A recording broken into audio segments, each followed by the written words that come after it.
Hey guys, Sublord here, back in with another action figure review. Today we'll be taking a look at the Masters of the Universe Origins 2000X Cartoon Collection Zodak with a K, not a C. This, of course, brought to us by the fine folks over at Mattel, and is probably the last one of these I'll be looking at for a little while, waiting for the Merman Roboto Tila Wave to come out.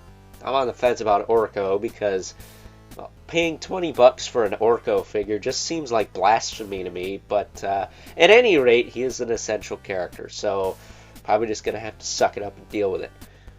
But before I get too far ahead of ourselves, why don't we cut right to the chase and get into the meat and taters of this review and take a look-see at old Zodak, you know, the guy we're taking a look at this current time, has to offer in terms of accessories, starting off with his staff, which doesn't break apart or anything, but if I'm not mistaken, the original 2000X figure, the staff he came with was one solid piece. I think that was only something they did for the Masterverse. Maybe the Classics one had a staff that broke into two pieces, but at any rate, he's got his staff, and it's solid, and it's not bent, so that is cool. Other than that, that's all you get.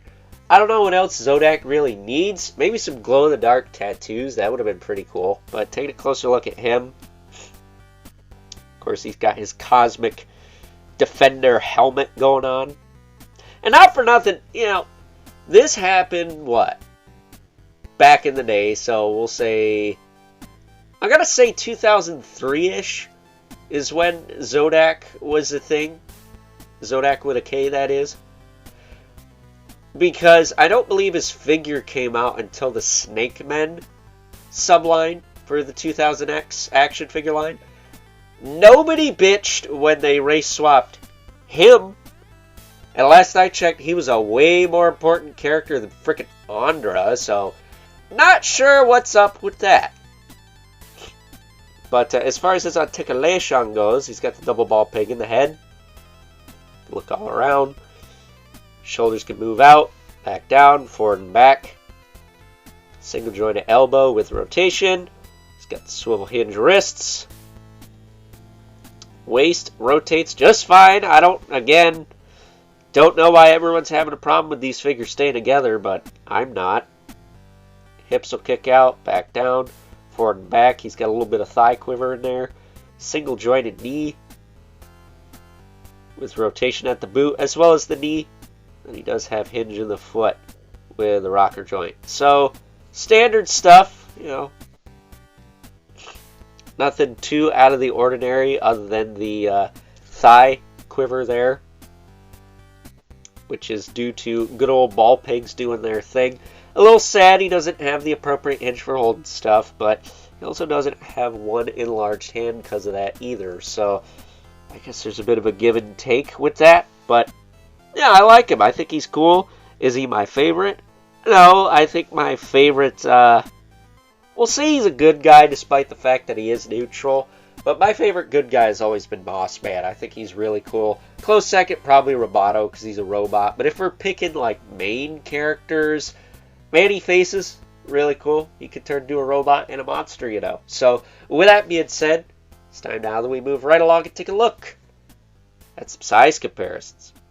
First up, here is good old Zodak alongside a couple other characters from this 2000X Cartoon Collection line. And I chose to pick a bad guy and a good guy because I feel like Zodak has been manipulated by the evil Skeletor at least once in the series, but has also fought alongside the heroic He-Man, the most powerful man in the universe, at least once as well.